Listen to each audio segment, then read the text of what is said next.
The British Airways Flight 5390 incident occurred on June 10, 1990. The flight was scheduled to fly from Birmingham Airport in England to Málaga Airport in Spain.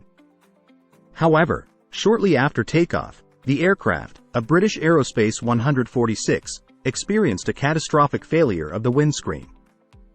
The incident was caused by the incorrect installation of the windscreen, which had been replaced the night before the flight.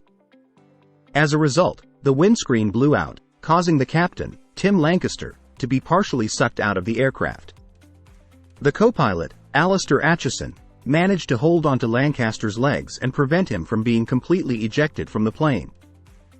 Despite the extreme conditions, Atchison was able to maintain control of the aircraft and initiate an emergency descent. The flight crew made an emergency landing at Southampton Airport, where Lancaster was safely rescued and taken to the hospital. Amazingly, he survived the incident with multiple injuries, including frostbite, a broken arm, and fractures to his right arm, wrist, and thumb.